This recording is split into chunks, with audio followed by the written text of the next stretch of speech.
Hello, ഇന്ന് നമ്മൾ discuss ചെയ്യുന്ന ട്രിഫിൻ ഡിലൈമ എന്ന് പറഞ്ഞൊരു കോൺസെപ്റ്റാണ്. ACCA കോഴ്സിൽ അഡ്വാൻസ്ഡ് ഫിനാൻഷ്യൽ മാനേജ്മെൻറ്റ് സബ്ജക്റ്റിൽ വരുന്നൊരു റെലവൻറ്റ് ടോപ്പിക്കാണ് Triffin dilemma. So what you mean by this dilemma? Dilemma means you have to take a difficult choice between two options, right? അപ്പോൾ എന്താണ് ട്രിഫിൻ ഡിലൈമ?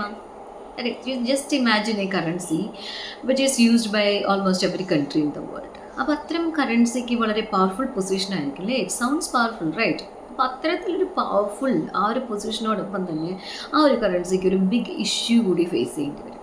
എന്താണത്? ഇപ്പോൾ നിങ്ങൾ ഇമാജിൻ ചെയ്യുക, ഒരു US currency. It is a global currency അല്ലേ, global reserve currency എന്ന് പറയും. അപ്പോൾ every country need to hold this dollar for trade and investment purpose. അപ്പോൾ അതുകൊണ്ട് തന്നെ US ഒരുപാട് ഡോളർ പ്രിൻറ്റ് ചെയ്യേണ്ടി വരും in order to meet this demand. അപ്പോൾ അങ്ങനെ വരുമ്പോൾ importing will be more than exporting. Importing is more than exporting എന്ന് പറഞ്ഞാൽ അത് എന്ത് സിറ്റുവേഷനാണ് ഇൻഡിക്കേറ്റ് ചെയ്യുന്നത്? That is there will B trade deficit. Importing കൂടുമ്പോൾ ട്രേഡ് ഡെഫിസിറ്റാണ് വരിക. ട്രേഡ് സർപ്ലസ് ആവണമെങ്കിൽ എക്സ്പോർട്ടിങ് കൂടണമല്ലോ. അപ്പോൾ ഈ ഒരു situation, that's a double point here. അപ്പോൾ ഇവിടെ ഡിലൈമ എന്താണ്? ഇത് അവർക്ക് ആ വേൾഡിലെ ഡോളർ ഡിമാൻഡ് മീറ്റ് ചെയ്യണം. So they have to print more currency. അങ്ങനെ കൂടുതൽ കറൻസി പ്രിൻറ്റ് ചെയ്യുമ്പോൾ ആക്ച്വലി ഈ ആളുകൾക്ക് ഡോളറിൻ്റെ വാല്യൂലുള്ള കോൺഫിഡൻസ് ലൂസ് ചെയ്യാൻ തുടങ്ങും, കോൺഫിഡൻസ് നഷ്ടപ്പെടാൻ തുടങ്ങും.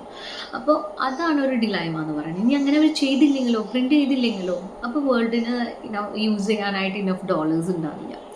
സോ ആ ഒരു ഡിലൈമ എന്ന് പറയുന്നത് it will affect the global investment, global trade and even your wallet also.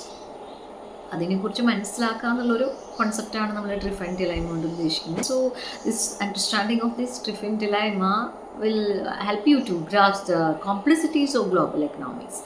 Actually, it's an economic mystery. It's a challenge for dollar dominance also, and I hope I make it clear for you. Thank you for watching.